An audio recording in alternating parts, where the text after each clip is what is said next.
Baseball and Whatever with your host, Justin McAwee. Because I was on campus and I had to appear like I was one of the cool kids, I would put the Star Wars book inside one of my textbooks so it looked like I was just studying for class. All right, look, there's only one return, okay? And it ain't of the king, it's of the Jedi.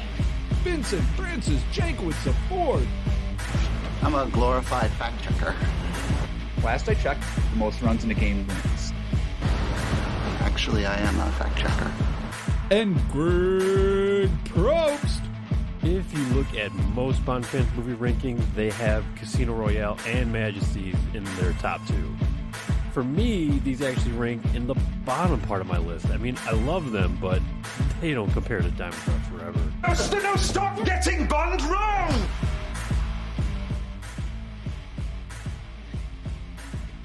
Alrighty, everybody. Hey, it's Justin. There's Vinnie. Baseball and Whatever. Episode 75. 3/4 of a way to 100. Vinnie, I don't think I ever thought we'd get this far. I didn't either. No, we're still going strong. So, somehow. Still going strong. The lights are still on. So thank you for tuning in. This is Baseball and Whatever. If you're listening for the first time, first half of the show is Chicago sports primarily. Maybe a little bit around the league and MLB as well. And then we jump into a pop culture, music, video game, movie, TV show topic. This week's topic for Whatever, we are ranking our favorite top 5 Blink-182 songs in honor of the original. Actually, no, I guess it wouldn't be the original because Travis Barker is not the original drummer of Blink-182. But the original 3 of when Blink-182 got big, let's put it that way. So we're going to rank our favorite Blink-182 songs in honor of them going back on tour. I am still trying to get tickets, but it's like $175 at the United Center right now, and you are almost behind the stage. So I'm kind of holding off on that for now. So we'll see how that goes. But thank you for tuning in. If you'd like to write into the show, you have a variety of ways of doing that. First off, we are on YouTube at youtube.com/baseball and whatever. We're also on Twitch at twitch.tv/baseball and whatever. You can tweet us at baseball and what. Vinny, we are almost at 900 followers. I think we're at like 895 right now. So you are you are a man of the people, talking to the people, getting them hooked up with our show. So thank you. You can email. I think it's a lot of bots that are just following us. To be honest. You know what? I'm not Elon Musk. It doesn't matter to me. At this point though, you can also email us at baseballwhatever@gmail.com, and we are on a variety of podcast apps, whether it's Apple, Spotify, Spreaker, Anchor, Google Podcasts, iHeartRadio, Amazon Music. If it's a podcast app that you use, we are there. Find the show, download it, give us a 5-star review. We'd appreciate it. And also thanks again to Belly Up Sports for keeping the lights on, paying the bills, and letting us use their StreamYard account so we can stream out our wonderful show to you at home. So let's jump in. We are going to start off. It's the 75th episode of the show, so we are going to try and figure out the top 75. No, let me rephrase that. Nope. The best. Let me try that again. Nope. People that wore the number 75 there in you Chicago go. sports, because we are scraping the bottom of the barrel this week. Vinny, I know we said there's no Cubs, there's no White Sox, there's no Bulls. It's only No Bulls. Blackhawks and Bears. Yes, and not Black Hawks, just Black Hawk. All right, Only so one.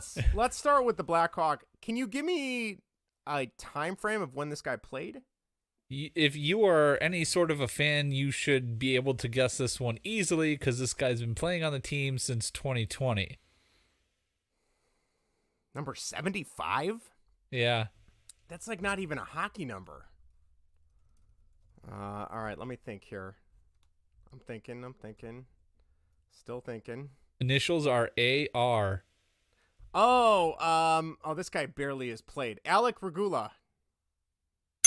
All right, yeah, he is a rookie. Well, I don't know if he's technically a rookie. Not a rookie anymore. He's not playing much. Let's put it that way. Not good. He's probably mostly been in Rockford, I would imagine. I think at this point. So okay, there's your famous Blackhawks. Bears. I'll be honest. It's got to be a bunch of people that I've never even heard of, or people that only. No, come on. I recognized 3 names right off the bat. I knew one of them that wasn't currently wearing it. You should know the guy that's currently wearing it. Oh, lineman, right? Yep. Larry Borum? That is correct. And oh, wait a minute. Also, another guy that I always assumed was a bust because I think he was kind of like a Gabe Carimi. Was it Mark Colombo?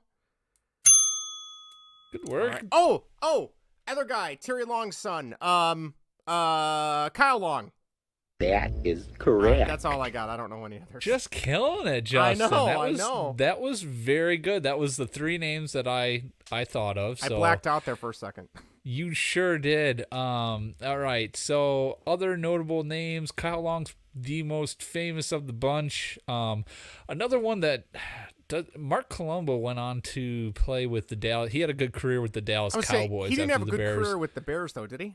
No, I didn't think so. He played 2002 to 2005, but he went on to play. Oh gosh, I felt like another 8 years. I felt like with the Cowboys. Not that long with the Cowboys. 6 years with the Cowboys. Okay. So. He ended up having a pretty decent career with them. Another name that pops up, Todd Perry, guard. Played with the Bears from 1993 to 2000. Okay. Guard for the Bears, played 8 years with the Bears, 3 years with the Dolphins. Okay. Yeah, not much from accolade standpoint on his Football Reference. Other than that, Jeff Sevy. Ooh, I have no idea who that guy is. 1975 to 1978. Jeff Sevy. I feel like your dad's probably listening. Being like, I know that guy. Yeah. And then the only other one that's of notable reference here, Fred Williams, 1952 to 1963. Oh, isn't he a writer? Or was a writer? I don't know. Fred Williams is a pretty, it sounds like a common name. But 4-time Pro Bowl, 1-time NFL champ, so pretty decent career. Okay, the guy I'm thinking of is not white, so it clearly can't be the same guy. Okay, never mind. Who am I? Oh, Fred Mitchell is who I'm thinking of. Do you know who Fred Mitchell is? No. He is a Chicago columnist. Nope, maybe that's not who. Yeah, longtime Tribune writer. He wrote for the Chicago Tribune. He's still alive, I think. I'm thinking. Okay, never mind. We can move on. Not the this same is guy. going great. Fred Mitchell and Fred Williams, two different people. Go figure. All right. What else you got? That it? That was it. All right. Well, we do have one Facebook message or Facebook comment this week. Would you like to take this one, Vinny? Sure, Zach. This is Dr. Condom, right? Yes, it is. Yeah, Zach on Facebook writes, I can't wait to hear your thoughts on Blink-182. I don't have any favorite songs by them, though not a fan. Well, that's unfortunate, but that's okay. I won't hold it against you. No, different strokes for different folks. I apologize in advance. We are obviously Blink fans because we're doing a whole show on them. So, but yeah, thank you, Zach, for writing in and for always listening and being a loyal listener and follower and watcher and all that good stuff. We appreciate it. All right. I do have one semi-hot take, Vinny. All right. Greg's hot takes. Now you want to get nuts? Come on. Hell yeah. All right. Want to get nuts? Come on. Let's get nuts. All right. Shout out to Greg. We probably won't see too much of him for the time being because his son or daughter is only a week away now? Does that sound right? Yeah, that's about right. Yeah. All right. I think it's the 10th. 10th, I think that's right. I know I talked to him at the birthday party for my daughter, and he was like, he's like, I might have to go to, what did he say? Go from co-host to contributor status. So, shout out to Greg though. If you are a video game fan and you like Call of Duty, Greg has been uploading Call of Duty clips to the Baseball and Whatever YouTube channel under, I believe he's calling that segment Dad COD or COD Dad, if I'm not mistaken. And he's putting up clips of him playing. So I kind of want to ask him, I'm like, dude, put your headset on and let's give us some commentary because I think it would just be him swearing the whole time. Probably. So yeah, check those out. If you're on the fence about Modern Warfare 2, Greg already bought it. Go figure. And is playing it. I know I haven't talked to him. How is he playing it? That's what I don't know. More impressed with that. Where is he finding the time? I mean, he's got such a big backlog. He should probably be working on that. But I know. speaking of backlog, I texted him a photo the other day. I've been on a used game kick, and I bought like 3 games for really cheap, and I'm like, this is killing me because I'm not going to get to play these anytime soon. So, anyway, shout out to Greg. There's a chance he might make an appearance tonight to give us kind of a fond farewell before he takes his sabbatical for a little bit. But we do have one hot take for me. Vinny, I don't even know if it's a hot take. Vinny, reading is fun. That is my hot take. Do you enjoy reading, Vinny? No? Not a fan? No, well, I mean, I can put words together, Okay. go left to right, and, So make I started, sentences. I might have mentioned it on the show last week or 2 weeks ago. Oh my gosh. Hold on. Stop the presses. Hold on. Let me switch our template here because this is a big deal. This is a big deal. Hold on. Oh, wrong one. Are you kidding me? I uploaded the same template twice. I'm a jackass. All right, let's get Greg in here while we're waiting. I'm glad we have that on Holy record. cow, Greg! Look at this guy. I forgot what he looked like. Does this thing still work? No. Yes, it's working. It's working. Okay. Greg, Gotta be sure. thank It's you been so much, collecting man. dust. I don't know if you heard. We were just talking about how we wanted to give you a proper send off before the baby's born, so we were hoping you. Oh yeah, a little bit. That's a week from today. That's D-Day. excited? You were right, Justin. That's D-Day. I'm about to get pelted by just machine gunned down right now. So we were just saying before we started the hot takes, you got your Dad Cod series on YouTube now. Yeah. So Dad Cod is just pretty much me finding time to play Call of Duty. I'm reliving my 16-year-old life right now, which I can't physically do. You had a child at 16? Because well, Impressive. I'm playing till like 1 a.m. or like 2 a.m. when I have to be up at 5 or be at work by 6:30 or whatever. So I just can't physically do it. The problem is the game is so stinking fun, and I can't like have a bad match, So what's happening? I started off really well. I was like, okay, I can still compete. The last 2 days, I'm getting my ass handed to me to the start, and then I'm just like, okay, I can't go to bed or go walk the dog. Yep. I'll leave a note like this. I mean, I'm talking about if you look at the videos, I watched them. if you're watching, like some of the kills I have, pretty good.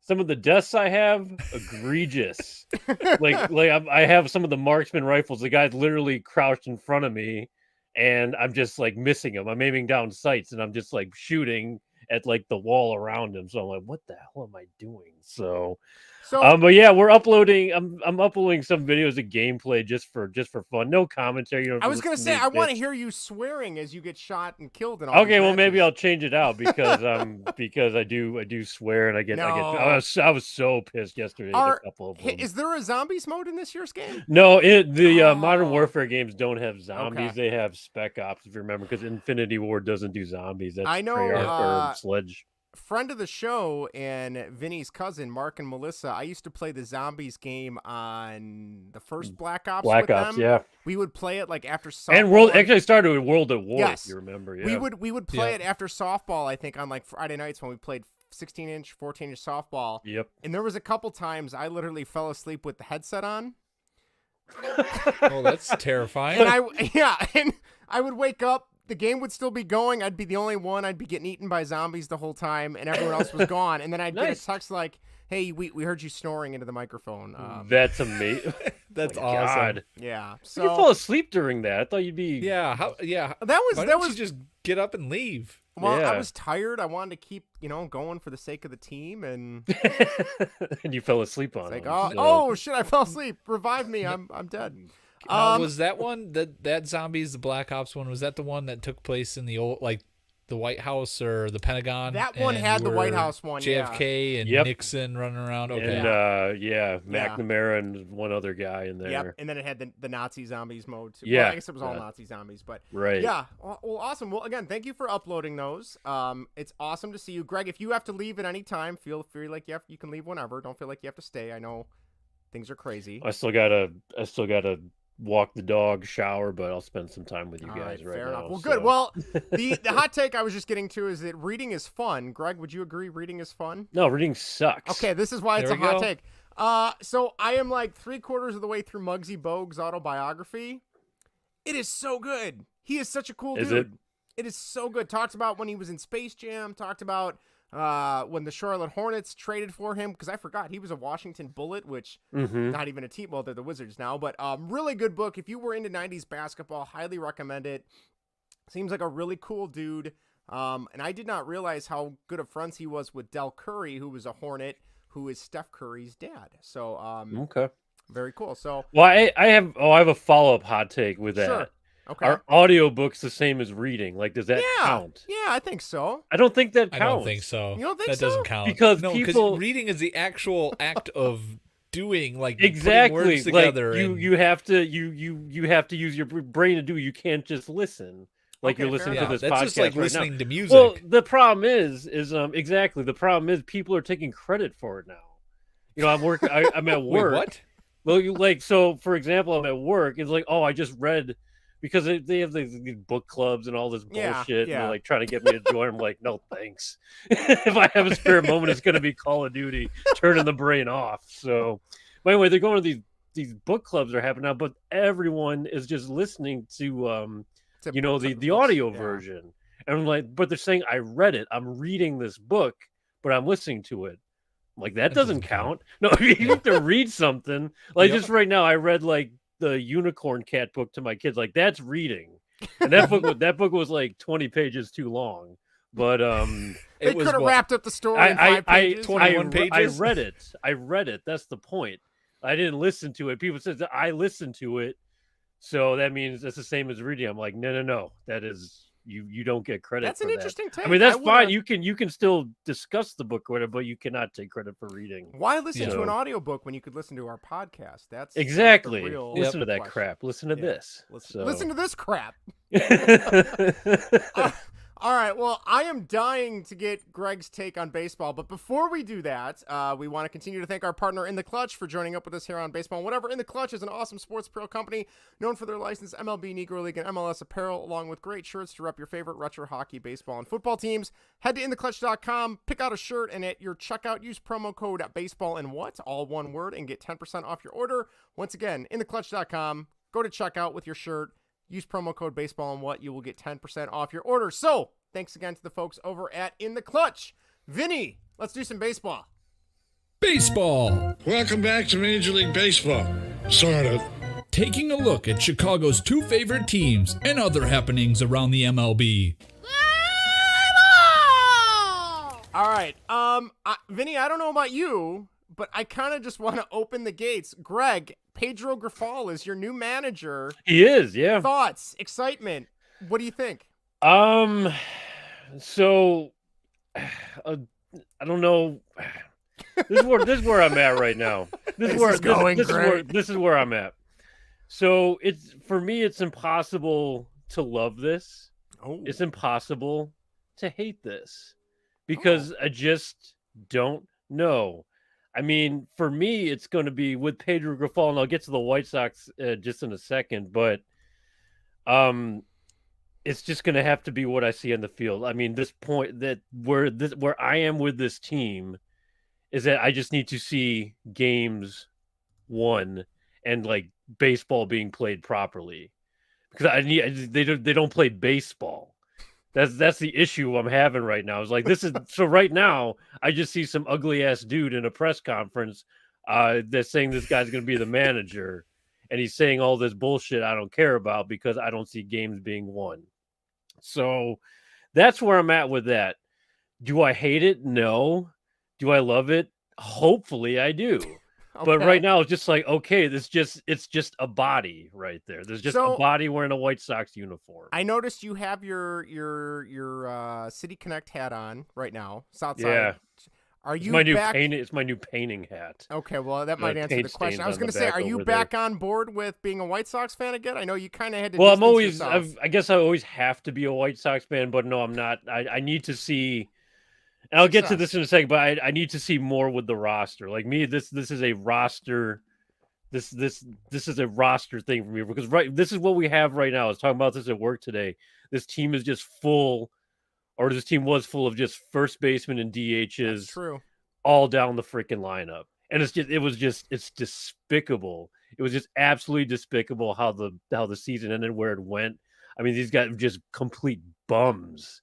Just absolute bums. They're unwatchable. Baseball is unwatchable. They ruined baseball for me this year. They really did. Baseball is my favorite sport. I watch it a ton. I watch other teams. I was like, because of them, because of the White Sox, I cannot watch any other baseball because it just sucks. Because my favorite team ruined it for me. Are it's you their fault? So okay, 2-point question. Number 1, Jose Abreu probably not coming back, right? And could be a Cub, apparently. It sounds I don't know. like. He would. You guys would love him on the Cubs. Oh, that would sure. hurt me a I'll little take him. bit, but he's such a. I mean, just a solid dude. And so okay, two-parter there. How do you feel about McEwing and the first base coach being that's what I want from the team? All right, let me walk that back a little All bit right. because I will credit the White Sox here. The process this time, it was almost like a complete 180 when it came to a managerial search.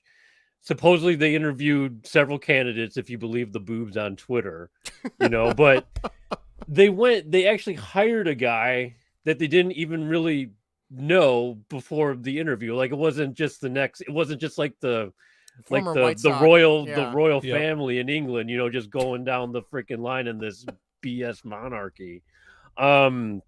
So they got a guy outside the organization, which is very unlike the White Sox. His press conference, I listened to it today on 670 The Score, said all the right things, said really good things, things that, would make me positive maybe at one point. I can't really say it now, but nothing that was glaring. I don't feel really bad about it, but I like the way he was hired versus, what happened with Tony and everything. So that was very un-White Sox for me, which is good because whatever they do sucks. So this process was pretty sound in my opinion. The next thing you asked about Super Joe, Daryl Boston, and Menachino. Yes. Am I happy they're gone?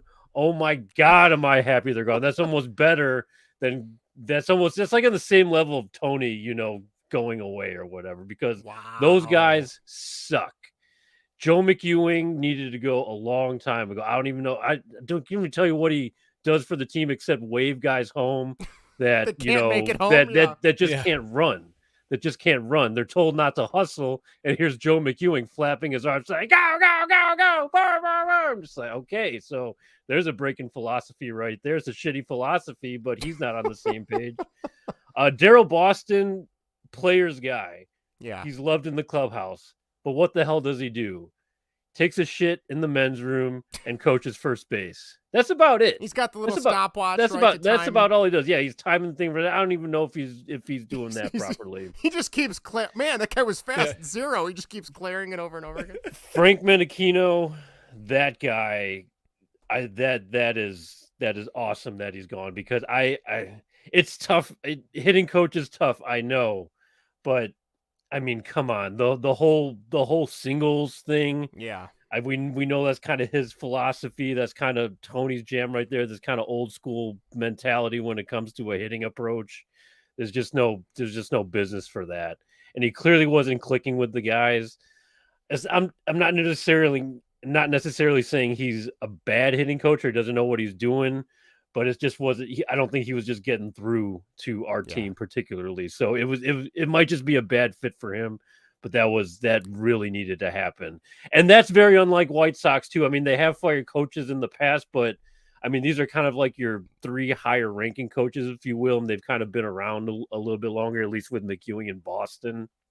So, I mean, that's a very good sign. It's a good step. And it kind of shows you that you would think that more changes around the horizon, but there's always in the back of your mind, well, the White Sox are going to White Sox, and all of a sudden they change their mind and AJ Pierzynski's in some role of power or something like that. Oh, jeez. But the other move they made was bringing in Charlie Montoyo as a bench coach, which I actually like because I know he got fired by Toronto for whatever reason. He's had success, managing in the big leagues with the Blue Jays. So maybe that's just, the right fit to have you bench coach, guy with managerial experience, kind of help you along the way, kind of guy to, pull questions off, something like that. Just kind of like someone that's, other than Miguel Cairo, that'll have, a voice, and then maybe can get through to some of these guys. And, really what they need are guys who will communicate and can reiterate fundamentals on how to play baseball, because you got guys that are talented, but they're not baseball players right now. Right. And the two different things. So we need to bring that together. So going back to, what the hell's his name? Grifol. Still trying to learn that. They gave him number 5, by the way. Yeah, I saw that. No. Ray Durham, that's your guy. Ray Durham, yeah. So well, the one thing I do want to say too is if anyone out there is very curious, I know Greg, you talked about Frank Menachino getting the axe today or yesterday, or I guess technically. You want to hear about the importance of a hitting coach, check out the interview Vinnie and I did with Jason Kendall last week. Sorry, this is some self-plugging here. But Jason did a great job. He goes into detail about what a successful and good hitting coach does, and how he would approach that role as well if he were a hitting coach. So check out last week's episode, interview with Jason Kendall. We also talk about he played in Japan in a couple games with what was that, Vinny? Exhibition games. It was like against, a tour. It was like an MLB All-Stars tour. He talks about his ankle injury. Vinny brought up. He was loving the questions Vinny was asking. I just got to throw that out there. He was digging it. So if you're interested, if you grew up watching Jason Kendall like we did, definitely check that out. It was our second interview with him, and I'm sure he's already said he would come on more than happy to come on again. So, Vinny, to wrap up our White Sox talk, anything in particular that you caught from either the press conference today, what they're doing, anything you'd like to share? Ozzie interviewed, supposedly. Do you know the background of Pedro Grifol as a player? He was a minor leaguer, correct? Yep. Catcher, wasn't he? Yeah. Another catcher getting Jason a job. Kendall talks about that in the interview, too. Yeah, so I thought that was interesting. That was the first thing I looked at, what his background was, and I saw it was catcher. I was like, oh, look at that one. Makes Another perfect catcher sense. is getting a job. Makes sense. But Greg, I don't know what the hell is wrong with the White Sox fans on Twitter. After our episode number 74, which was last week. It was just last week. Or was it 2 weeks? It was 2 weeks ago. Last week sorry. was Jason 2 Kendall, weeks ago. I'm all thrown off here. After that episode, the next day they reported they were bringing, or Espada was going to get the job. It was his job, and he was going to, the White Sox were going to announce it. And then within 24 hours, they were reporting that Ozzie was getting a second interview. Right. From the same boobs that are like just completely making, they all claim they have sources, but I think the greatest thing about Pedro Grifol was this was on nobody. This was not mentioned at all on Twitter by anybody that this guy was even getting an interview. Which I thought was, when I saw that, I had to do a double take to make sure I was reading it right when I got the announcement on my phone that this guy had gotten a job. I really only got his name from like NBC, CBS Sports articles as a probable candidate. He was just kind of like an afterthought on names. But as far as Twitter goes, there wasn't a whisper or anything really about him. So that's why it kind of caught us off guard, because we said Pedro Grifol and we're like, who? We just kind of, most people learned his name when they announced it. So. Supposedly after his interview, like the White Sox organization was smitten by him, apparently. So he must have interviewed really well. I mean, I don't know if you guys I saw some of the photos taken during the press conference. Rick Hahn looked so happy and so jovial compared to when Tony La Russa was hired, and Rick Hahn looked like he wanted to blow his brains out in that Zoom call. So, I think it was NBC reported that Pedro Grifol what's wrong with White Sox fans on Twitter, and he said Pedro Grifol, in quotes, quote unquote, blew away the White Sox, front office with the interview. And I said, blew away. So I tweeted the gif of Angels with Filthy Souls and the Tommy gun, blew away like this, hopefully. So that's what's wrong with White Sox fans. But I don't know. So I just need to see. managerial hire. I mean, that's well and all, but it's just not enough for me to spark any hope right now. I need to see it on the field, and I need to see, actual upgrades to the roster. Yeah, He could that's be the next big thing to do. Mike Quaddy or Dale Swaim, or he could be the be, next, or he could be the next manager of the year. Exactly. It's all on the table right now. Yeah. He could be the It's a next wide greatest scope. thing. He could be, like you said, the next, Ed Boob list, or see where White Sox fans like, bring back Tony, If it's gotten to that point, there's always some out there. How much do you want to bet first losing streak of the season? Someone in White Sox Twitter says we should have kept Tony. Yep, they'll be there. They're getting there'll be geared up one or and ready, two. So. Yeah, there'll be some. Yeah, or they'll be asking for Charlie Montoyo to take over or something. Oh, yeah, that's probably the big one. Yeah. Yeah. I was gonna say Rick was probably very relieved and happy because he didn't have to answer any questions about the DUI. Remember, that was like one of the first things he had to answer was, did they know about the DUI? Which I still don't remember what his answer was, but obviously it didn't matter because it wasn't his call. Just what a horrible time. I mean, he was a Hall of Famer baseball person. That's all that mattered, Vinny. I mean, just think about that. Like I said before, just a complete 180. I mean, look how normal this was. Like the White Sox had a moment of normalcy, for the next. Like this is how other teams he was at the Blackhawks game today. Yeah. He got a nice introduction there. The press conference went okay. The right. And I was waiting for like a clown car to show up. I'm like, come on, something's got to go wrong. Something's good. So no, it was so normal. That's why it feels so weird. That's why I don't know how to react to it, because there's no weirdness and it wasn't stupid. I'm watching. I'm like, where's the stupid? Because the White Sox are. I see Rick Hahn.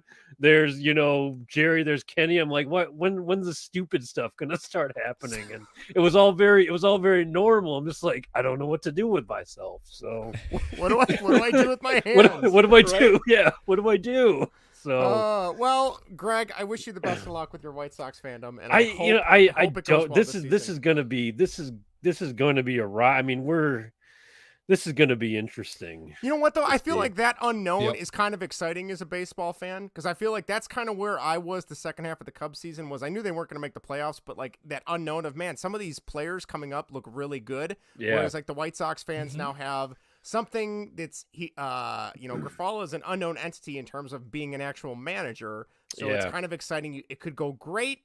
It could also go horrible. Who knows? But I mean, it's exciting because you don't know what to expect. What I do like, it is, and what I do like too is that they kept Ethan Katz. Speaking of coaches, because that guy, has earned the right to be here, obviously, because I think he's a great pitching coach. I think he did really good things with the pitching staff for the most part. So good to hear. We'll see how they build it from here, and then we'll see where this season goes. We'll see how many DHs we have playing the outfield and all that. Hopefully no more than one. Yeah, I really don't know. Where this roster is going to shape up. But, well, we got the winter meetings will be up in no time, and you'll get a feel for what's going on. So it's going to get exciting from here on out. Real quick, hopefully. Cubs, Ian Glove. Wow. Hey, that could be a name for him. Gold Glove Happ. See, I saved it. There you go. Ian Happ wins his first Gold Glove. I think 2 weeks ago, Vinny, we talked about with Jake. I remember he told me, but not, thank you. I almost said Buchnowski, and I know that's wrong. We talked about it with him about how Ian Happ was one of the top three. We figured he wouldn't get it, but he deserved it. And lo and behold, he wins his first Gold Glove. Who totally deserving. I'll be honest, I was this close to buying an Ian Happ jersey that was on sale yesterday. Aren't you his biggest fan? I am. I love that guy. Look at that turnaround. Talk about a switch. And it was one of the City Connect Wrigleyville jerseys, so it was close. I thought you hated that jersey. It was on sale though. I did, but it was on sale. It's growing on me. I don't know. I didn't buy it. I told Vinny before the show, I've been on kind of a jersey hunt lately, Greg. I just bought a Muggsy Bogues jersey. Is that because you're reading the book? Because I'm reading the book. Get the jersey with it.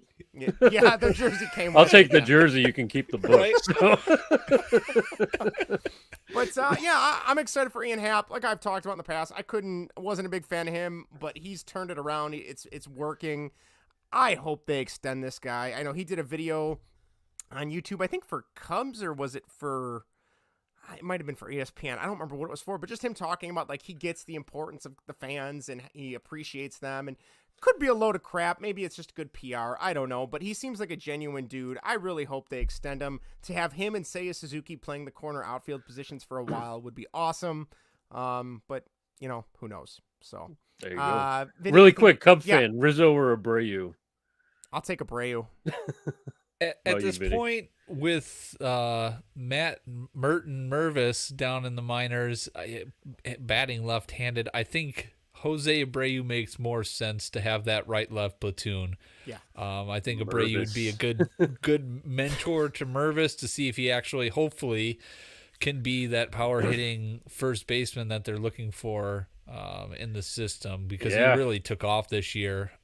So we'll see. But I would prefer Abreu. He'll be cheaper too, so they can allocate the limited resources that ownership has allotted for Jed to use. So yes, we'll try to be cost savings on the deal there. We had the messy breakup.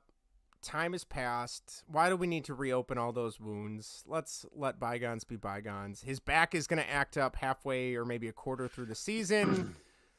I'm good. I don't need Rizzo back. He's a Yankee now. He's got like that Yankee scumbag Yankee. Damn Yankees. The Yankees lose. He's got that. He's got that scumbag Yankee. Damn it! I almost did it again. Scumbag Yankee like. Stink on him now. No got offense the to any of our Yankee Yankee stink. fan listeners, but so we know we love you. Yes, and we hate do. you at the Deep same down. time. So real quick, World Series talk. Surprises, who you pulling for? I think I know who we're all pulling for. I'm assuming the Phillies, right? This is a hard one for me. Yeah, no. I could do without both these teams. You know who I'm rooting for? I'm rooting for Kyle Schwarber. Yeah, because that guy is just a monster. And this World Series is so goofy. I mean, you go from setting a record of most home runs in a World Series game to getting no hit the next day. Right? Like, this is weird. I'm not crazy about either of these teams, really. No. The Astros, I've never been a big Philly guy. It's more the city than the team, but it goes together. Houston is up 2-1 right now in the bottom of the seventh inning. Series is tied 2-2. So. Yeah. See what happens. I like Kyle. I mean, I love Kyle Schwarber. So I like see him win. Castellanos. Yeah. Castellanos, it's another David guy. Robertson. I don't know. Yeah, Robertson's in the pen. That's right. So, Dr. Mantis Toboggan, correct, Vinny? Writes in. He says the Phillies just ordered a pepperoni pizza last night. So yes, they did. Oh boy, they had a rough go. I don't know. I'm excited. The combined no hitter was weird to see. I've watched a little bit here and there. I have not watched. I've really watched it on replay. Yeah, I kind of watch it bits and pieces the next day or something like that. With any playoff series or any playoffs that the Chicago team is not in, I'm all in like the first series when there's games back to back to back, and then as you get closer, I kind of trail off a little. Did you have the Phillies in the World Series, Justin, in the prediction pod? Oh, I think I had Phillies Blue Jays. I think you did. Yeah, because it was a return to, was it 93, 92, something like that. Right. Wow, look at that. Yeah. So there you go. You win that one. I got him. Yeah. It's all that one of my picks didn't even make the playoffs, so didn't deserve to be there. So we're gonna have to go after the season ends. We're gonna have to go through those. The predictions. It's gonna be mine. Mine is just bad. Well, we don't need to rehash that, Vinny. It's okay. All right, gentlemen, I'm gonna sign off right here. Greg, it's been a pleasure. Best. Have a good show. Thank you for all your support. I'll try and chime in here and there. So. Sounds good. Sounds good, Greg. Thanks, have a good Greg. show, boys. See ya. All right, Vinny, are you ready for some football talk? Am I? Of course. All right. Manures of the Midway, where the guys talk the pile of horse crap that is the Chicago Bears. I mean, when you consider the other choices, manure is actually pretty refreshing. All right, Vinny, I'm going to defer to you because you are the resident football expert on this podcast. So where do you want to start, Vinny? How about them Cowboys? All right, tell me about them Cowboys. Oh, did you watch the game at all? Mm-hmm. That was, oh man, that game is what Bear fans were hoping for when the beginning of the season started. Yeah. Justin Fields looked great. He had his best game statistically of his career against a good defense. Right. The defense for the Bears just got ran over, literally by Tony Pollard. He had 3 rushing touchdowns. It just was one of those things where they just couldn't stop them. They were just it was one of those games where the talent, you can easily see the talent from one team is better than the other team, and it showed. Dallas is a playoff team. They're got Super Bowl aspirations down there, and they have the talent on the field to make that run, and the Bears don't. It was obvious. Obviously, they need defensive line help because they were just Swiss cheese for the Dallas Cowboys to just butcher all night and run through. It was just, it was ugly on defense. The offense looked good. There were some desperation type plays on the offense. I don't know if you saw the backwards lateral from Dante Pettis trying to hit David Montgomery. It was kind of cheesy, but they were trying to do something to catch up, to catch, get a quick score and to catch Dallas off guard, because Dallas they're a good team. That's a really good defense. But yeah, it was one of those things where they made enough stops, and they got it within 5 at one point, and then they went for 2 points. And I know a lot of people were, I was listening to the radio and they were giving them, crap for going for 2, that took the wind out of their sails because they didn't get it.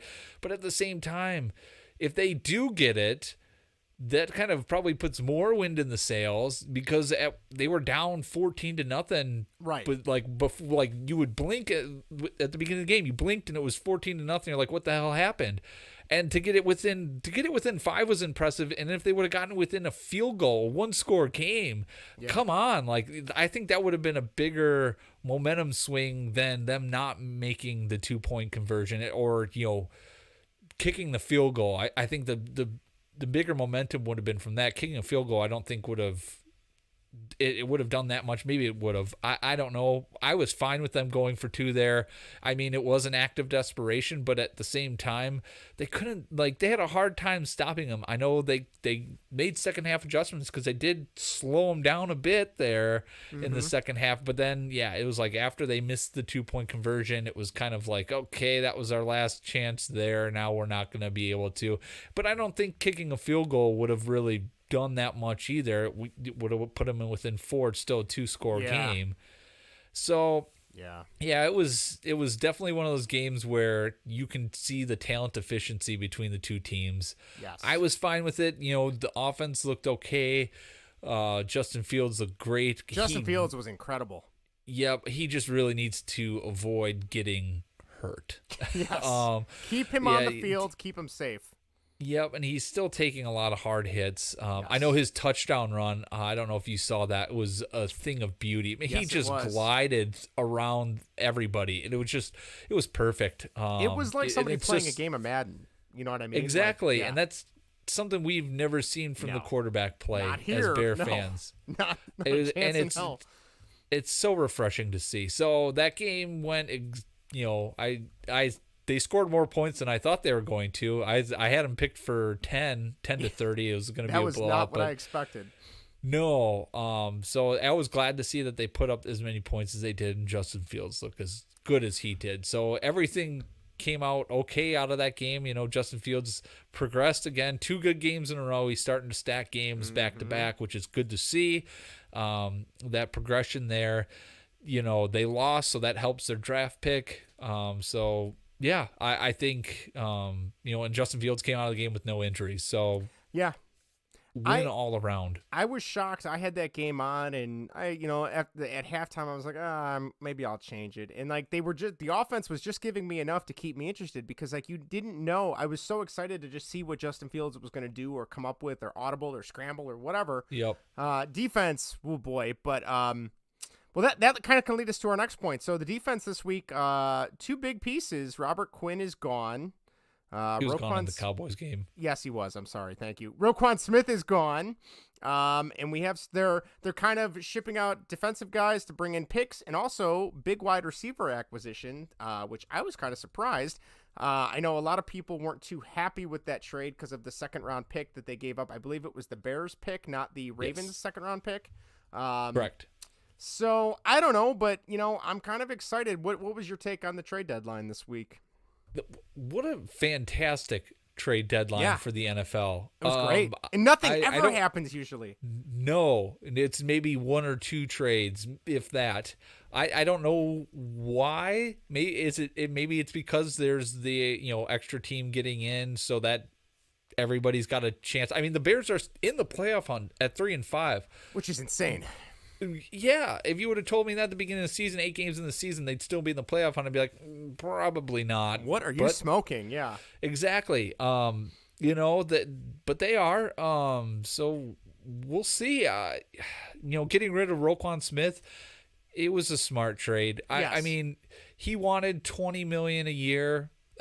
He's not worth that. We talked about that earlier with Pretzel Vince. He's never played in this type of system before, right? Going back to his days in college. So he definitely looked lost. It would have been nice to maybe see, okay, what would he do with a whole year in the system going into next year? But they didn't have that time. Right. His time was up. They were too far away. Poles even said himself in the press conference that he held after the trade deadline that they were just too far away and he didn't see them closing that gap. So you got to get something for nothing. That's the smart thing to do. Yep. We all know that they're not Super Bowl contenders. This team is, clearly the Cowboys game showed that. And Roquan Smith was a big part of that. He was getting pushed around the field constantly. He's had about 3 good games this year out of 8. He gets lost for, quarters of a game. He doesn't show up. So I'm fine. They can, the guys at Unbearable Sports broke down the Roquan Smith trade, and they were saying guys for that will position that the weak side linebacker that he was playing, go for about $8 to $10 million for a good weak side linebacker. So they're saving around $10 to $12 million in that position that they can utilize in somewhere else that they really need to fill that, put that money towards like the offensive line. Right. So I'm fine with that. Getting a second and a fifth, it's hard to value picks. No, you're right. You're right. You're not going to probably get a talented guy like Roquan Smith in the second, but maybe you can. I don't know. It's a crapshoot. And again, that ties into my next point. I'm glad that they traded a second round pick for a proven wide receiver. Yeah. Claypool caught 10 touchdown passes his first year, and then he had a bad second year. This is his third year in the NFL. His second year, he had the ghost of Ben Roethlisberger and Mason Rudolph throwing to him. The Mason Rudolph even had a worse arm than Ben Roethlisberger, who pretty much didn't have an arm throwing out there. There's nothing left, yeah. So, and then they were underutilizing him from what I was reading. They were underutilizing him, having him play more of the slot instead of on the outside, which is where he's better suited at. Sure. And he also has Mitch Trubisky, which we all know Mitch's limitations here, and another rookie quarterback. So we know wide receivers struggle when the quarterback play is bad. I mean, we've witnessed that firsthand in Chicago. Sure. Yeah. So I'm fine with them spending a second. I mean, what are you going to do? I heard someone call into the Score and say they should have saved the second round pick because Claypool's unproven in the NFL. So is and the second spend round it on pick. a wide receiver. And I'm like, did you not just listen to Claypool? First of all, Claypool is proven. Yes. Second of all, you're going to spend the pick on a wide receiver who is unproven in the NFL. Like, what do you like? People are complaining about it. Yes, they had to slightly overpay because the Packers also were in on. I mean, that's been reported the Packers were in on. So the Bears had to go with their second because that's what Baltimore wanted for them to trade with the Bears because they're expecting the Bears to have a worse record than the Packers. But guess what? Both their records right now are 3-5. Yeah. So. And the Bears have a better schedule than the Packers, so the Bears might actually have a better record at the end of the season.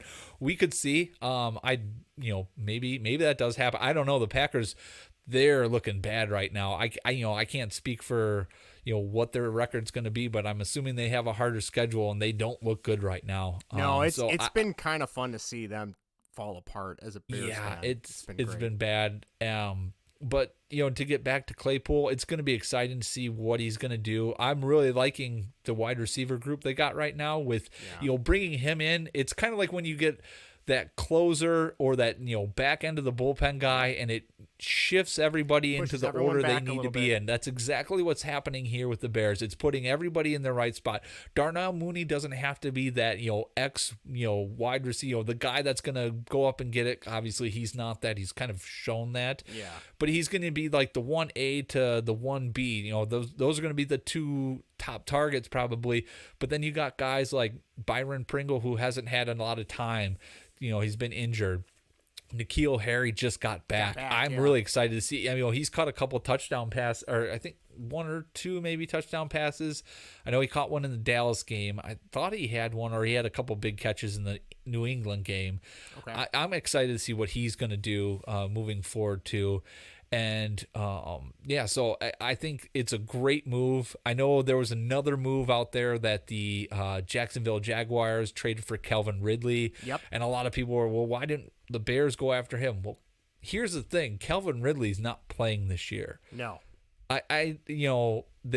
Jacksonville did a lot to bring in a lot of good receivers for Trevor Lawrence, so they have the benefit to maybe not go and get somebody that's playing this year. But why would you want a guy that is not going to help you out this year, and then you don't know what he's going to do the next year?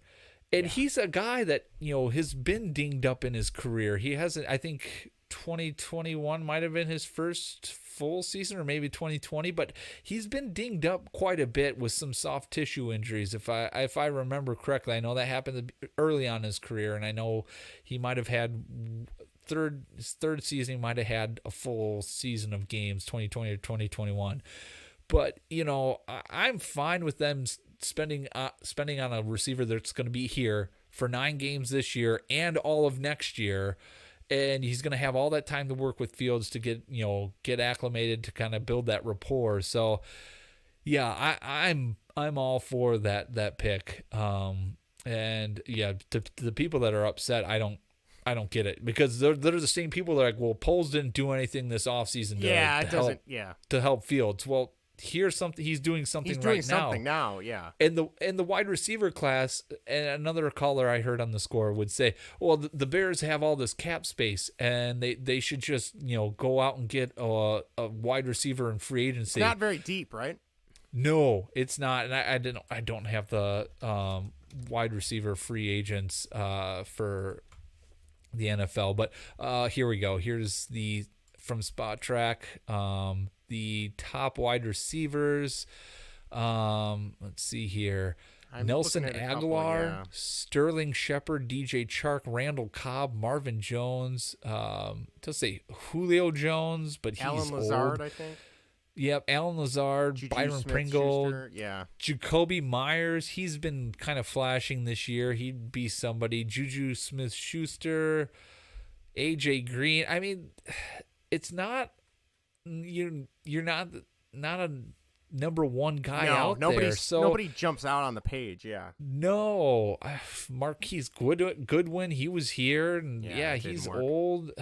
Yeah, so it doesn't make any sense. I mean, for wide receiver, that's a position where you overpay. I mean, look at what the Jaguars did. They spent a lot of money for guys that probably shouldn't be making that kind of money, but that's what the going rate is. So spending a draft pick on a guy that, instead of spending $20 million for a guy that maybe probably shouldn't be earning $20 million, it made sense to do that. And even Poles said it himself, that's where the resources needed to go to be able to save some cap space, because you're only paying Claypool about $2 million next year. So that's, for a guy that's supposed to be that 1X type of receiver, that's a big savings there. Yeah. So again, I'm fine with the pick. They still have a second round pick.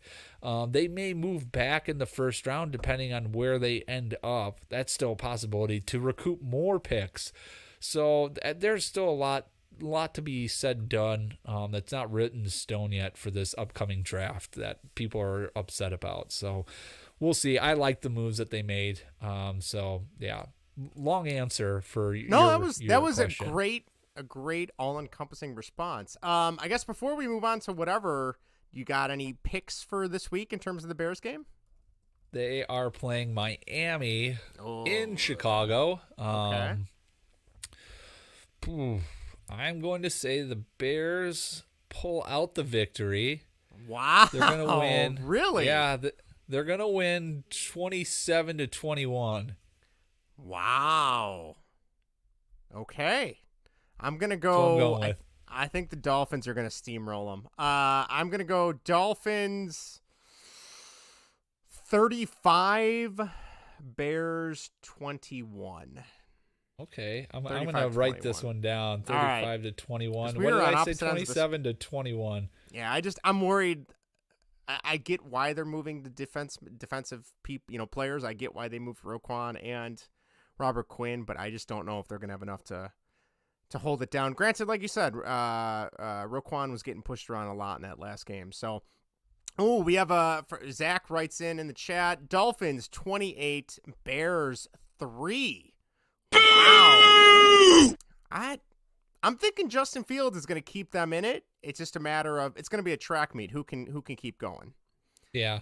So yeah, it'll be interesting. Plus they're playing in, I honestly Chicago. don't know what the weather is going to be like. Hopefully it's probably going to be warm and mild like it's been the past couple days. 60s, I think. I want to say. I know it's supposed to rain not on Saturday, cold enough. but not cold enough. No. So, yeah. All right. Well, should we move on to our whatever? Sure. All right, let's do it. Now it's time for whatever. Whatever. Whatever. Whatever. Whatever. Whatever. Whatever you want. Whatever I want. Whatever, dude. Irrelevant. Whatever, dude. All right, Vinny, it's all yours. Welcome to Whatever Baseball and Whatever. This week we are. It's getting good. It's getting better every week. Every week it gets better. Every week. Better or worse? Better in every possible way. This week, we kind of, Justin and I talked about it and kind of came up with going with the top 5 Blink-182 songs because of their new single out, Edging. Yes. And yes, we are going to count down. Yeah, I don't know how much, Justin, a Blink-182 fan you are. I myself... I can't say like I'm a huge fan. I really enjoy their music, but I'm not like, you were telling me that, I'm drawing a blank, the drummer. Travis Barker? Yes, that he wasn't the, I want to say Baker. See, Travis again, this Baker? is how big of a fan I am. Yeah. Travis Barker, he wasn't their original drummer. I had no idea. Yes. That was something new to me. And then that when Tom DeLonge was alien chasing, I didn't realize that they substituted somebody else in there. I noticed that when I was listening to the songs, but I didn't. Yeah, their sound was definitely different. They got Matt Skiba, who is from Illinois. He was the lead singer and guitarist of Alkaline Trio, which I know in high school I was a big fan of them because I thought it made me like a cool punk kid listening to Alkaline Trio. So you were a cool punk kid. I Justin. still am. I'll be honest though, I got my Vans. Well, I don't have them on right now, but I have all my Vans and Converse upstairs. Alkaline Trio, I think I only knew like one of their songs, and I would go around telling people I liked them, and that was you were a big fan of them. And oddly enough, the song I liked of theirs was "Stupid Kids," so I think that kind of fits it perfectly. So, boy. I mean, I to piggyback off you, I I would say I'm a pretty decent fan of Blink-182. I will be honest, once Tom DeLonge left, I know we talked about, he got really into like trying to prove aliens existed and things like that. We should have seen that coming though with the song. Yeah, now that it makes aliens exist, it makes sense. But yeah, once he left, I kind of ducked out. You know, I would still occasionally listen to the new singles that would get released, and they were fine. But, you know, they're like first couple main big albums were when I was really into it, and then I kind of trailed off. But I did see them in concert probably like about 10 years ago. It was Panic at the Disco, Fall Out Boy, and Blink-182, and Travis Barker put on that guy, as weird as he is, especially now dating or married to a Kardashian, he is a he's married to Kourtney no, hold on, he got married to one of the Kardashians. Yes. Oh wow, that is really weird. I didn't realize that. He is married to Kourtney Kardashian. He was also married to Shanna Moakler, who I know she was popular in the early 2000s. I don't remember what she was popular for. Didn't he almost die in a plane crash? He did. I believe he did, yeah. And he also was in the hospital for a while. He got like some horrible infection too, and he's kind of made a full recovery. But I still remember on tour, when they would come back out for their encore, they would strap him into his drum stool and his drum set, and they would literally lift up the stage and spin it upside down, and he would keep playing all these drum fills and drum solos while he was spinning and upside down. That's amazing. Amazing drummer. It was amazing. So I'm still hoping I can find tickets on the cheap. I don't think that's going to happen, but I wonder where he ranks in the rock lore of drummers. I mean, Neil Peart is the quote unquote best. Yeah, drummer. John Bonham's got to be up there. That's what everybody says he's the best Zeppelin. one. Yeah, Travis Barker is really good. Yeah, he is really. He's got to be top 10 at least. Oh, maybe top I'd say 5. so. Yeah, that might be a good question. We might have to throw out on Twitter. Is top 5 top best drummers. So yeah, I don't know. All right. Well, Vinny, Justin, I'll let you kick it off. I think last time I jumped on and took the lead, so I'll let you start off your number 5. My number 5 is actually before Travis Barker. I know we just got done singing his praises. I'm trying to find out who their former drummer was. It was Scott William Rayner Jr. was their first drummer, and he left the band, I believe. Sounds like a serial killer's name. Yeah, I think it does sound like a serial killer name. The real reason they fired their drummer, I believe they fired him so he would go to rehab, I believe is why they fired him. Oh boy. And I think they're all good, but there's conflicting stories. Anyway, this song was popular when he was still in the band. This was probably one of their earlier hits. It's been in a bunch of movies, and that is the song Damn It. It's a good one. I love that song. It's just, as a drummer or former drummer at this point, I still have my drums, but I don't play them very often ever. The intro and that drum part is just so good. Highly recommended. I'm listening to it right now as we speak. But yeah, the guitar part comes in right away, and then it's just a complete, drum roll on the snare. Just such a good song. Just pumps you up. Reminds me of being in high school. It's literally, I think, just a story of them, like just crap that happened in their high school, stuff going on in their high school. So that is my number 5. Damn It. And if you go back and watch that music video, holy cow, do these guys look young. You and your music videos, man. I love music. I watch music videos when I run on the treadmill. So I go on YouTube and I just listen to the music and like have SportsCenter on or something. I don't know. I'm set in my ways, Vinny. Because I know if I'm on the treadmill for 40 minutes, I know in my head, like, all right, that's like 7 or 8 songs, and I just kind of count down how many songs left. You can also listen to those songs and watch sports. You could be watching the Blackhawks or... The problem with that is, we're diving deep here. If I watch something that has a timer running, like a basketball or hockey game, I just fixate on the timer, and it makes me feel like I'm running on the treadmill forever. Because when I do run on the treadmill, I cover the screen up so I can't see how much time is left. Oh, wow. What the hell's wrong with you? Where do you want to begin? So that is my number 5. Damn it.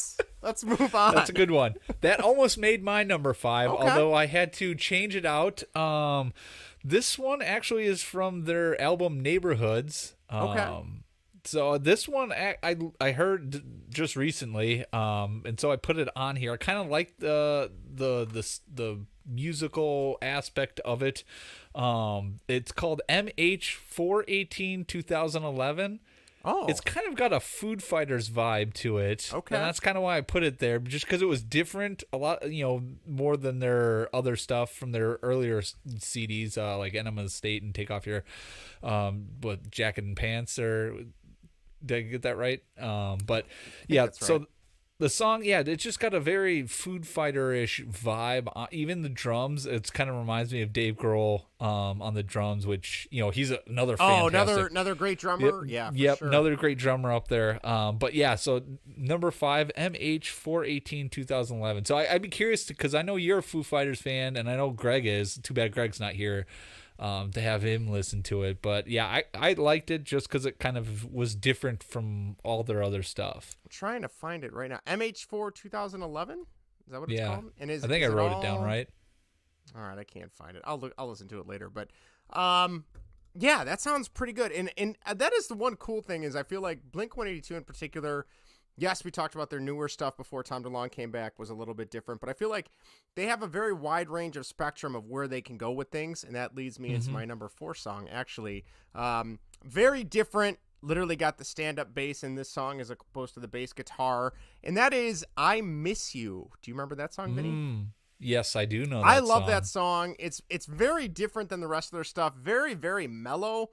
Not nearly as, like, pop punky and upbeat and fast and like quick tempo. I know somebody did write in on Twitter. I can't remember who it was. I think we have it written down somewhere. Yes, it was Channing Cummings. He wrote in, he said, if anyone says I miss you in their top 5, you're out of here. All right, I apologize, Channing. That is my number 4. Great song. Yep. Great music video. No, I'm kidding.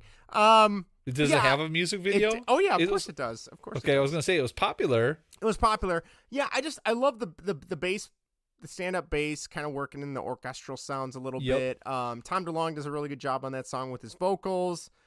Travis Barker, kind of just going along, doing his thing. But yeah, good song, and very most of their albums, it's like just ratcheting up the intensity and the craziness, and then this one kind of takes it down a little bit, which I'm always for, because I'm such a mellow guy in general, right, Vinny? Yes, you are.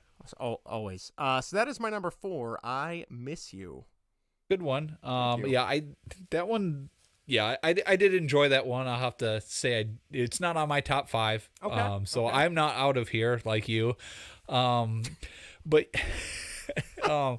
yeah, I did enjoy that one. I'll shamefully admit that one. And it is definitely a lot different. Yes. It's very, it's kind of like Adam's songish, but not as depressing. Not as depressing. And yeah, we can talk about that one later for sure too. Yeah. But moving on, my number 4 was Mutt. Okay. From Enema of the State. Enema of the State.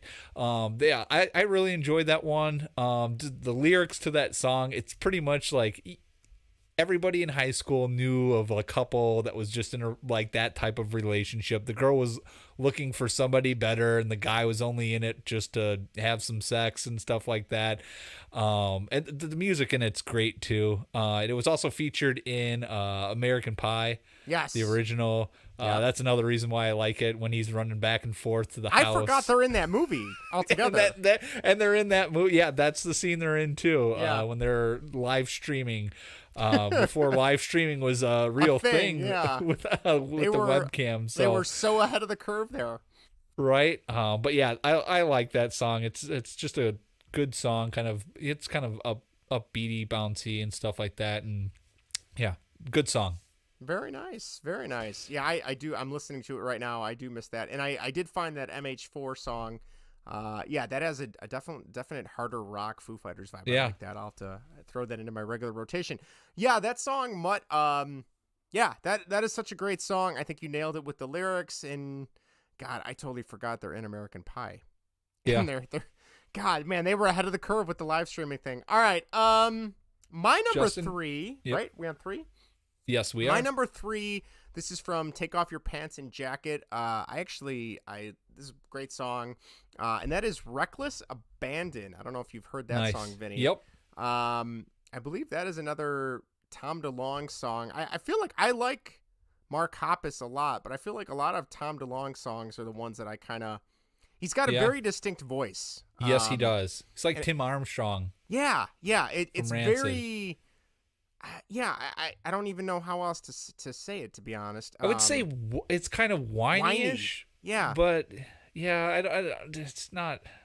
I mean, that's the best way I can put it is whiny, but I feel like that's kind of crude and it's doesn't do it justice. And I know you could go like the emo route, because I know that was such a big thing when we were in high school, which I think it's funny now. Kids these days just think it's a way to dress. It's not a music style. But I think you nailed it. Not like a tinge of whininess a little bit, or like kind of just like, I don't know how else to say it, but I do love that song. I love the chorus, and then going back to the verses, the way it kind of interludes and changes is pretty good. Just a great song, easy to sing to, very easy hook to sing to. Not necessarily one of their more popular songs. I don't think I've ever heard that one on the radio, but no. One of my favorite songs of theirs for sure. That is my number 3, Reckless Abandon. Nice, that's a good one. Yeah.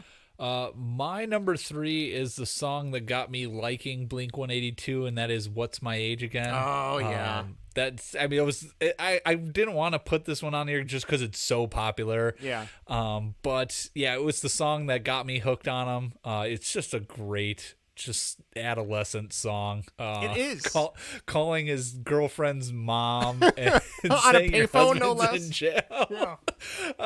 Just funny stuff. It's just one of those good adolescent songs, and that's what a lot of their music is. It's just adolescents coming of age type songs. Listening to them just reminds me of high school.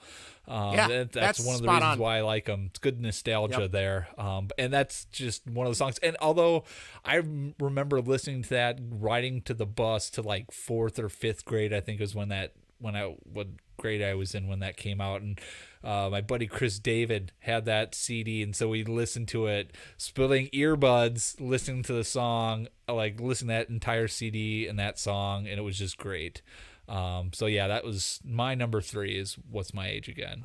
That's a good one. I'll save what I'm going to say for later. All right. My number 2. No surprise. This is also from Take Off Your Pants and Jacket, because that was the album I listened to the most as a kid. God, that would have been, was that 2000, 2001? Yeah, 2001. God, I think I was a freshman in high school, 8th grade, something like that. All right. Another one, Anthem Part 2. I don't know if you've ever listened to Anthem Part 2. Not a huge fan of the original Anthem song, but which I think was on Enema of the State. It's okay. You're killing me, Justin. It's okay. You're killing me. It's all right. It's not bad. It's not bad by any means. Hold on, now I got to go back and listen to that too. Yeah.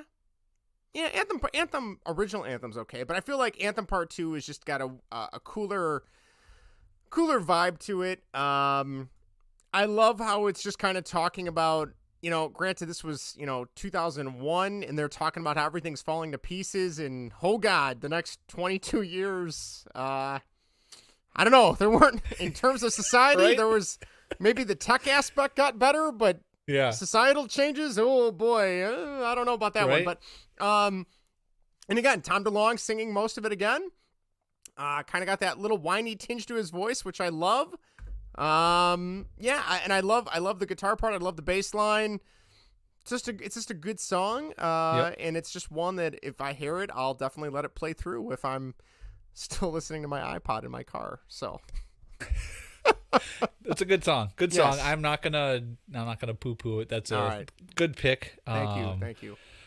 My number 2, the song name alone is just great without actually listening to the song, but it is Dysentery Gary. Oh God, what album was that from? Enema of the State. All right, I gotta listen to this while you're talking. It's great. The song is about like losing like what you would think in high school was the one. She starts dating some other guy, and that's, he calls him a player and a diarrhea giver. And what I like what I like about the song is just, that probably happened to everybody in high school. Is you'd be, there's a girl that you liked, you thought she was the one, then she started dating some guy, and he just some jerk, what's she with that guy for? The lyrics are great, and then it's also a song that features both Tom DeLonge and Mark Hoppus at the same time, and I like that kind of play. It's they don't really do that too often in a lot of their songs where they both have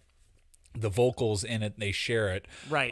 So I do like that. It's, again, Travis Barker and is great. Yeah, so everything about the song is great, from the title of the song to just the lyrics and just the vocals in it too.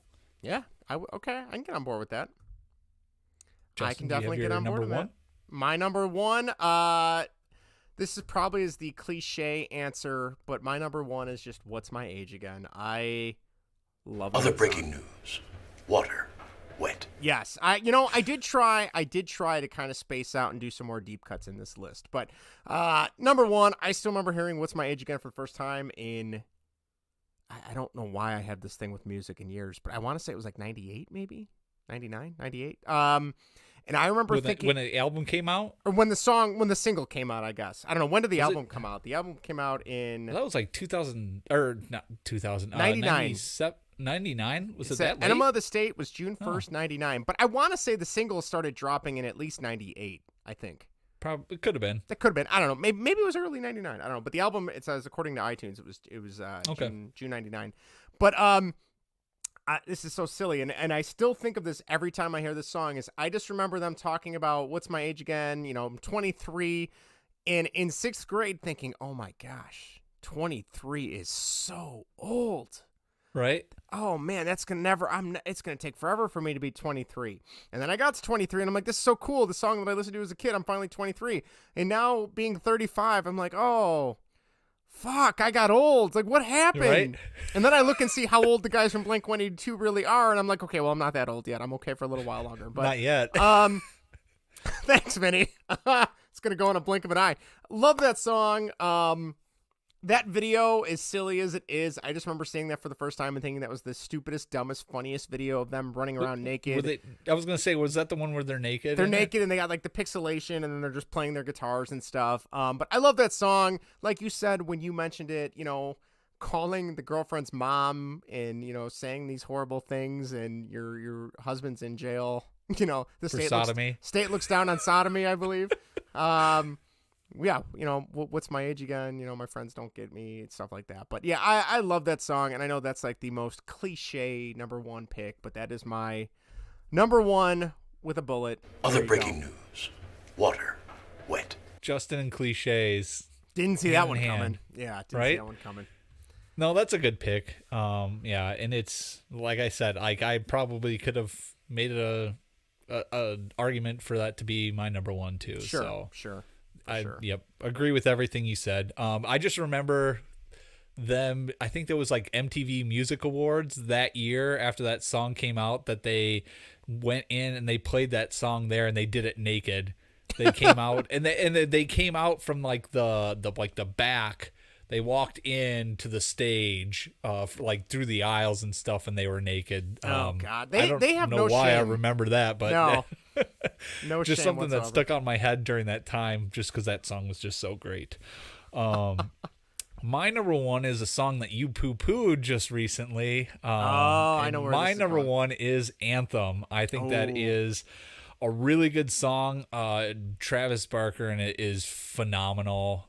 Just a song about, it's kind of more of just that wanting to grow up. I feel like it, there's a lot of words in that and lyrics that don't necessarily make a whole lot of sense, but I feel like it's more of like a, kind of rebellious, I can't wait to grow up and, get out of here type of thing, and be an adult.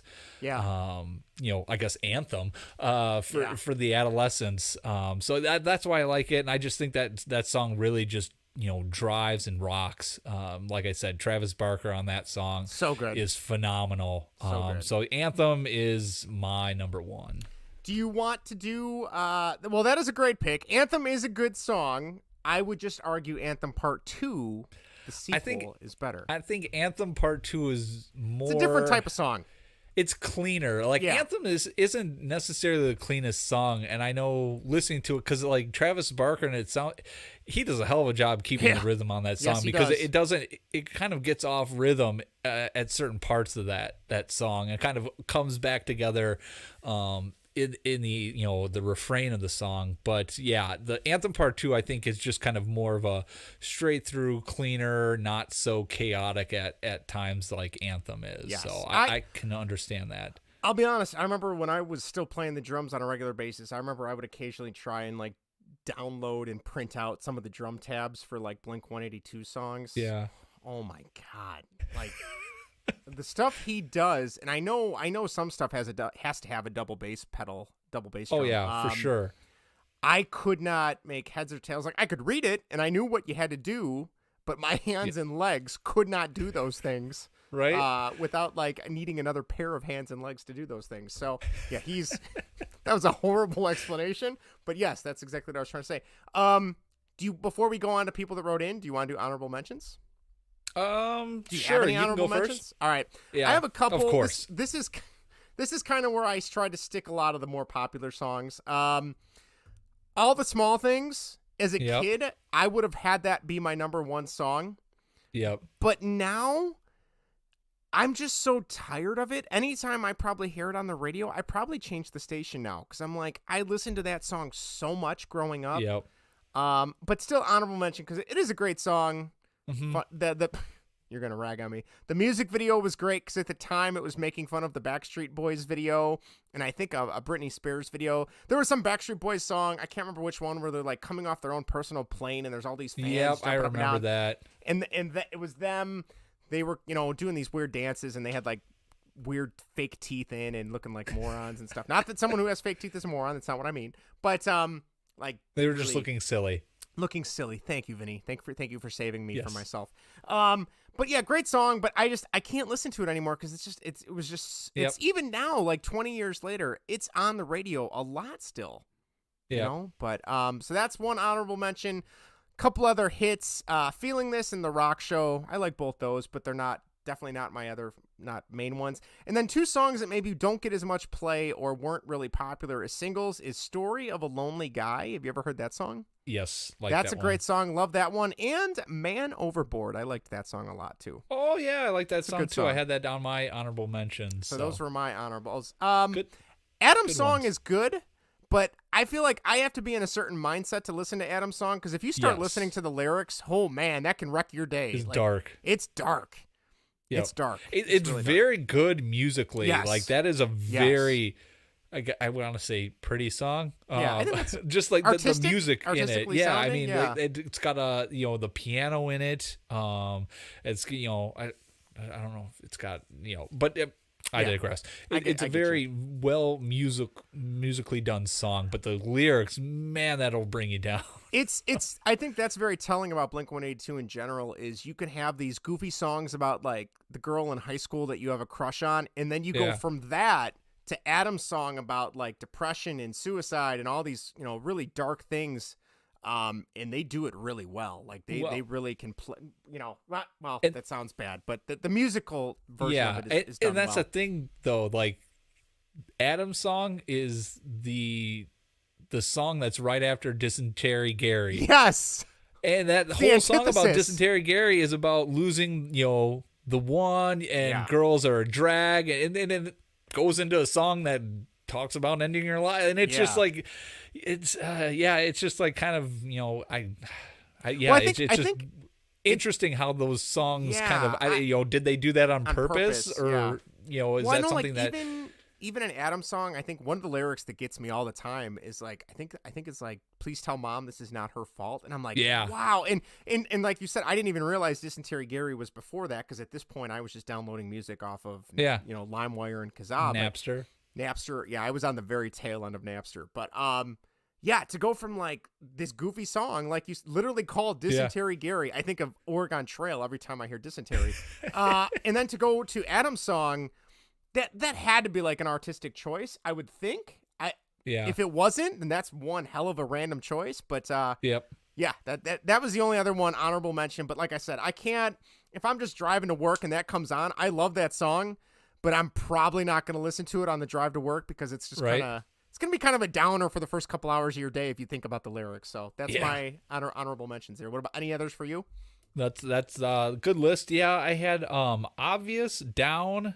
I think those were both on their later one. Yeah.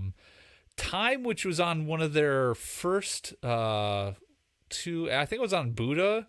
I think that's what it was called. But Time, it has a very like southern, like surfy kind of vibe to it. I kind of like that. I heard that when hadn't heard it before this week.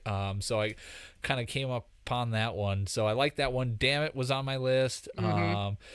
Even If She Falls, Man Overboard, Please Take Me Home, Going Away to College is a really good one. Wendy Clear, and Every Time I Look for You.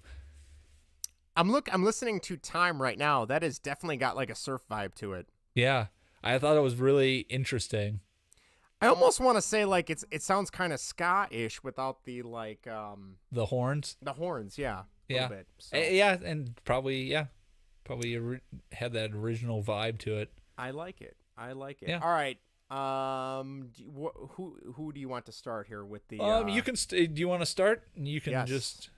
That sounds good. All right. Let's see. We're gonna start with our guy Jake Banowski. Thank you for writing his name phonetically for me. I appreciate You're welcome. that. He said number 5. Happy holidays, you bastard. If I'm not mistaken, it's well documented. I had the edited version of Take Off Your Pants and Jacket, and if that's the same song I'm thinking of, song. No, I don't think that's the same song. Hold on, let me look here. Take Off Your Pants and Jacket. I think it's the one where Happy Holidays, You Bastard is 42 seconds long. It's a 42-second song. Yes. I did not realize it was a real song because in the edited version of that album, which I had, it's literally just an instrumental. They just cut out all the lyrics. Oh, they cut out the grandpa eating 7 hot dogs and pooping his pants. Yes, they cut everything out. So, Jake, thank you for bringing that back because that's a great. I love that. That's a funny song. 40 seconds, you're in and out. It's a quick one. So Happy Holidays, You Bastard. Dysentery Gary, like he said. Number 3, Going Away to College. Number 2, Online Songs. That is a good song. That's a good one. And number 1, Shut Up. All right. That's a good one too. That's a good one. So there you go.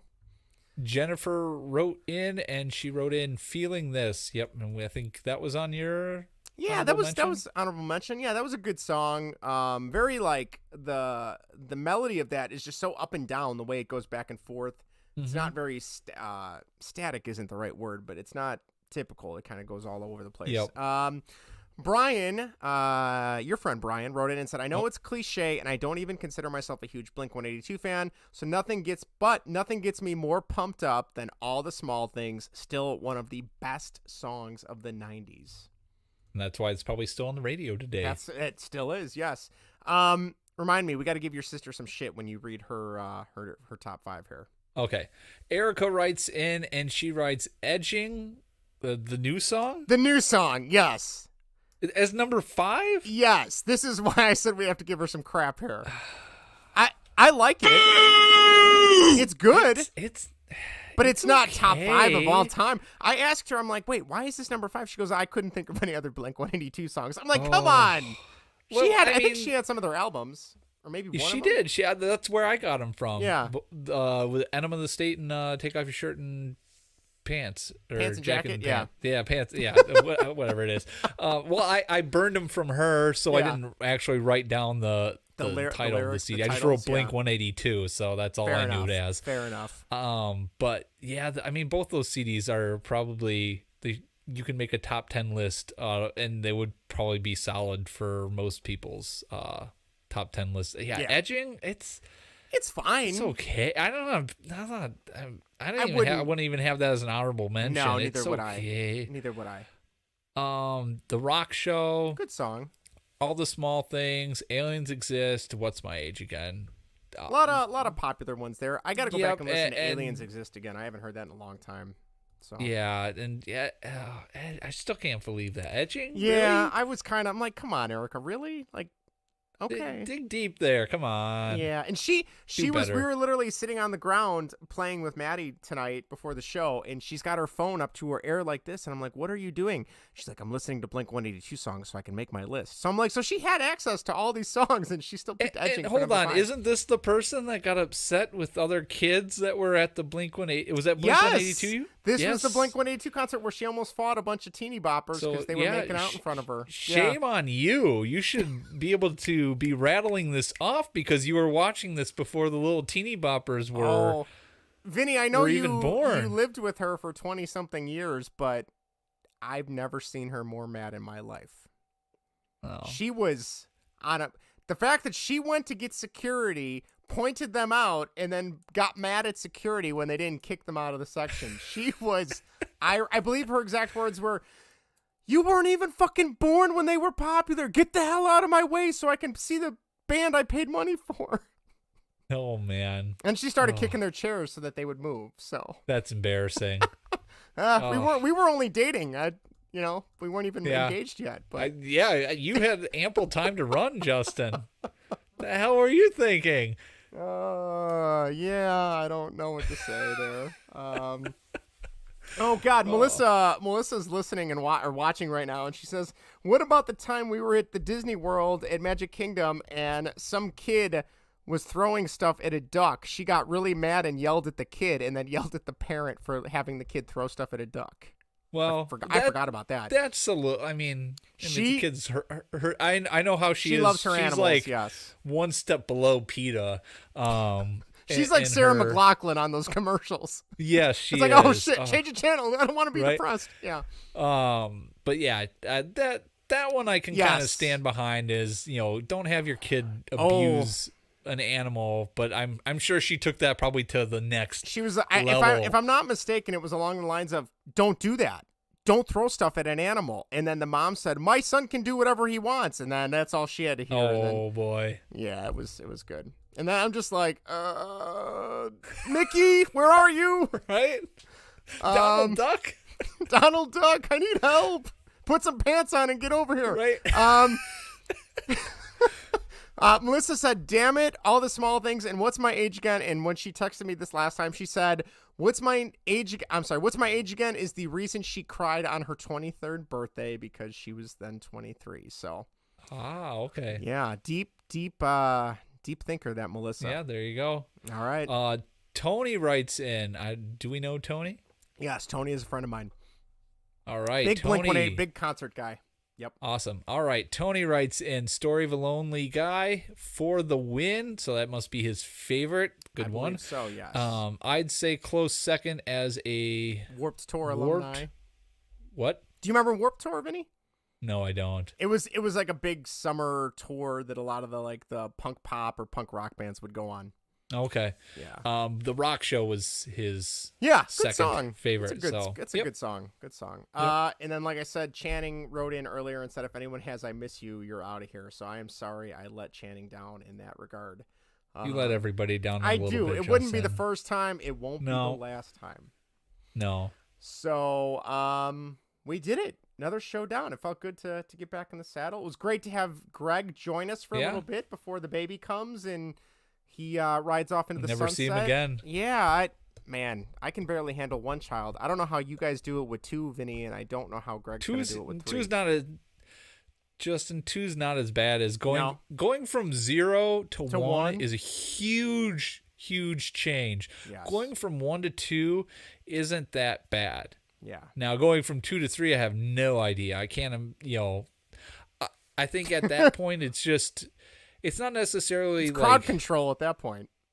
Yeah, but I think, for me, the one thing I still struggled with going from 1 to 2 was just the night feedings and doing the stuff at night. That just sucks. Like that's the worst part about it. But like the amount that it sounds bad, but the attention that that I've given to my daughter is a lot less, but it's and I know that sounds terrible. It's a lot less, but she doesn't notice. Like, she's still happy. I still give her attention, but it's not nearly like, because being a first time parent, you're like, oh my God, this, you got to do this. You don't know anything. Yeah. So you're like overdoing it.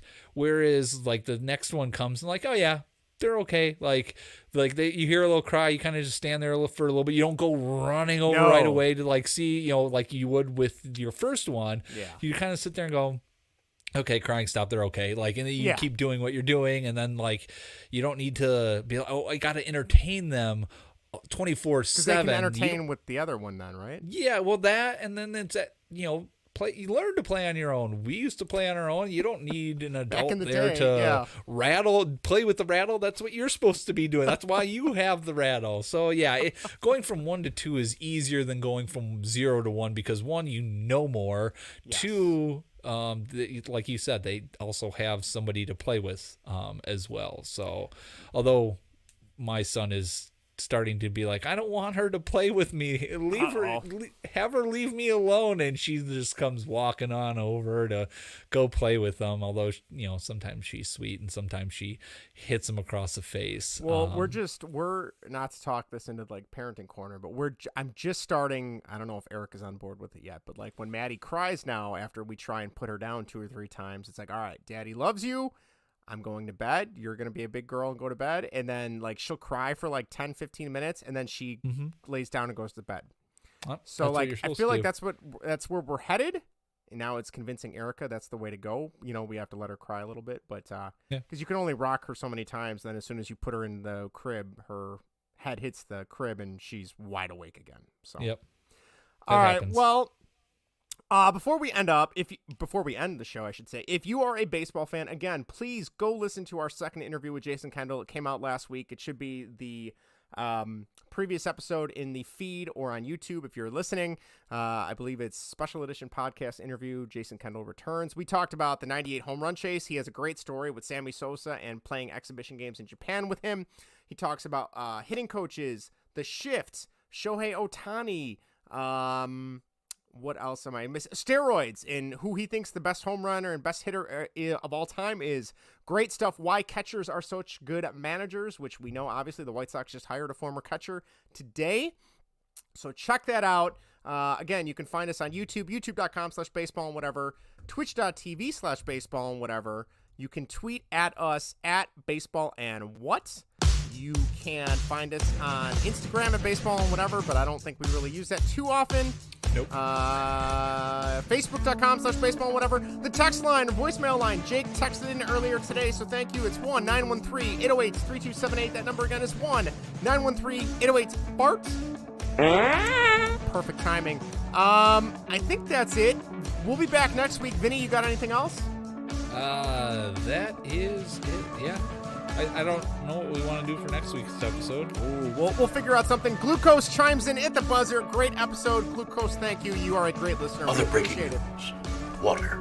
Wet. Wow. Self-promotion there, if I've ever heard it. All right. On that note, we will see you guys next week. Have a great weekend and stay safe. Peace, everybody. Take care. Uh-oh. Forgot to hit the button. Hold on. Shoot. There we go. Bye.